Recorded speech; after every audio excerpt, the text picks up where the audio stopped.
Bismillahirrahmanirrahim. Assalamualaikum warahmatullahi wabarakatuh. Pada kesempatan kali ini kita berjumpa dan kita akan membahas sebuah materi berkaitan tentang alat ukur untuk monitoring evaluasi program MHLS. Pada sebelumnya kita telah membahas 6 syarat program MHLS. Dalam sebuah program, kita ingin mengetahui apakah program tersebut on the track atau tidak. Dan tentunya harus ada alat ukur dan parameternya. Kalau bisa diukur, maka insya Allah bisa juga dievaluasi, juga bisa ditingkatkan. Satu hal yang perlu kita pahami, bahwa alat ukur ini bisa menjadi bagian yang penting dalam sebuah program. Untuk memasuki program atau sebelum program, kita memberikan rekomendasi untuk melakukan pemeriksaan laboratorium, cek lab. Ada 7 yang minimal kita ketahui sebelum program dan sudah program. Karena kita ingin output program itu adalah salam, sehat, langsing, awet muda. Kita ingin mengembalikan parameter metabolik kesehatan tubuh dari peserta program yang sebelumnya mungkin sakit. Nah, untuk itu perlu diketahui, perlu diperiksa parameter kesehatan metabolik apa yang ada sekarang. Nah, tentunya lab lah yang bisa menentukan itu secara angka yang validnya. Nah, 7 parameter itu, yang pertama adalah lingkar pinggang itu di bawah 90 bagi pria atau di bawah 80 bagi wanita. Walaupun umumnya patokannya tidak lebih dari setengah tinggi badan. Kalau kita tinggi badan 160 ya kira-kira 80 ke bawah lah lingkar perut kita. Yang kedua, GDP kita, gula darah puasa kita itu di bawah 100 mg per desiliter. Yang ketiga yaitu HB1C di bawah 5,7%. Yang keempat itu tekanan darah itu di bawah 120 per 80 mm raksa. Terus juga yang kelima, trigliserida puasa di bawah 150 mg per desiliter. Yang keenam yaitu HDL puasa di atas 40 bagi pria atau di atas 50 mg per desiliter bagi wanita. Yang terakhir, yang ketujuh adalah tidak sedang mengkonsumsi obat apapun. Jadi kita ingin tahu bagaimana awalnya. Nah, nanti setelah program 3 bulan dilakukan, maka cek lab kembali. Apakah terjadi perkembangan atau tidak? Ini penting sebelum program dan sesudah program. Ada nggak perbaikannya? Nah, selanjutnya sebelum program juga kita biasanya memberikan tes pemeriksaan level toksin. Itu di awal sebelum program dicek berapa jumlah angkanya. Nah, setelah di checklist, ini sebuah gejala ataupun perilaku hidup yang ada yang menimbulkan toksin di tubuh kita, dicek semuanya berapa angka yang di checklist. Nah, biasanya pada waktu pertama memulai itu level toksinnya sangat tinggi, yaitu toksin level 3. Rata-rata itu. Tapi setelah program selesai atau 12 pertemuan, biasanya mulai ke level tingkat 1. Karena dalam program MHLS utamanya adalah bagaimana melakukan proses detoksifikasi dalam tubuh kita. Racun yang mengendap yang ada di tubuh kita dikeluarkan secara optimal. Sehingga racun-racun di tubuh kita minimalis. Kemudian setelah cek toksin, pada pertemuan pertama, kita juga ada namanya glucose ketone index. Nah, glucose ketone index ini diperiksa yaitu untuk mengetahui gula darahnya berapa. Dibagi 18 sama keton. Berapa milo per liternya. Itu sama dengan GKI. Itu setiap pertemuan, dari pertemuan 1 sampai pertemuan 12, itu akan tercatat, dicatat secara akurat. Sehingga kita juga ingin tahu GKI-nya apakah on the track atau tidak.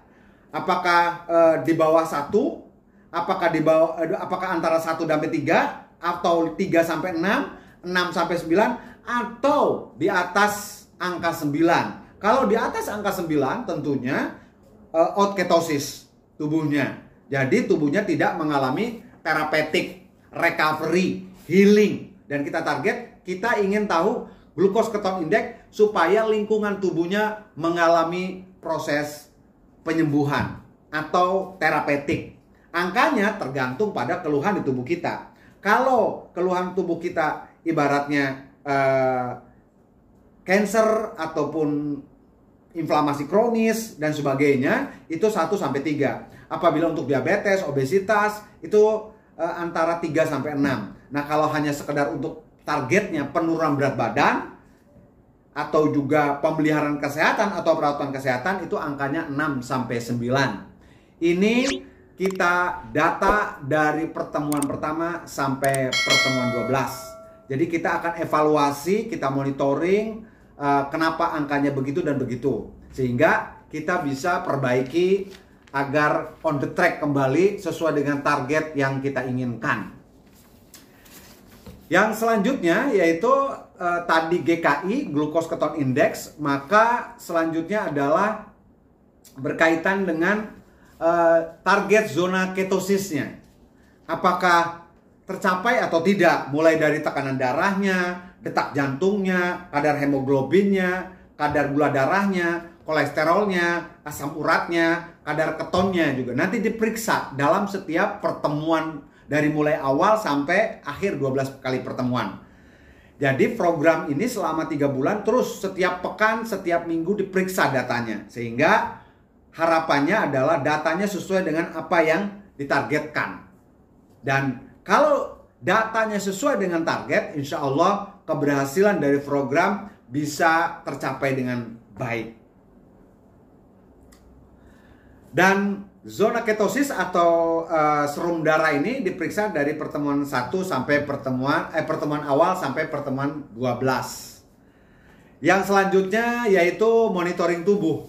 Monitoring tubuh itu kita cek juga berat badannya gimana, body mass index-nya seperti apa, lingkar perutnya gimana, lemak tubuhnya gimana, kadar airnya gimana, massa ototnya gimana, rating fisiknya gimana, usia sel gimana, massa tulang gimana, lemak perutnya gimana, suhu tubuhnya juga bagaimana. Jadi kita juga monitoring dari tubuhnya, apakah terjadi fat loss atau tidak, terjadi naikin massa otot atau tidak, atau juga kadar airnya makin naik atau tidak. Nah, seharusnya ke dalam program ini berat badan tergantung pada wilayah beratnya. Kalau dia makin berat, ya berarti harus diturunkan. Kalau dia ringan, ya berarti harus ditingkatkan. Cuma yang ditingkatkan bukan massa lemak, tetapi massa otot, massa tulang, kadar air, dan sebagainya. Serta usia sel kita makin memuda, bukan makin menua. Itu setiap pertemuan dari pertemuan awal sampai pertemuan 12 itu dicek datanya, on the track atau tidak. Gitu ya. Jadi kita ingin tahu perkembangannya gimana, yang naik apa. Karena kita tidak hanya sekedar weight loss, yang kita ingin adalah fat loss, lemaknya dibakar menjadi sumber energi. Kira-kira begitu. Jadi turun massa lemak. Tapi yang naik adalah massa otot, massa tulang, massa air, usia sel yang turun, lemak yang turun, tensi yang turun kalau dalam serum darah. Terus juga lingkar perut makin turun sampai ke target di bawah 90 kalau bagi laki-laki, bagi perempuan di bawah 80. Nah, dalam monitoring itu juga, selain itu juga, kita juga akan coba membahas juga dalam protokol kesehatannya. Apakah setiap pertemuan itu disiplin nggak dalam detoksifikasinya, baik fasdu atau al-huknah dalam setiap pertemuan tiap pekannya.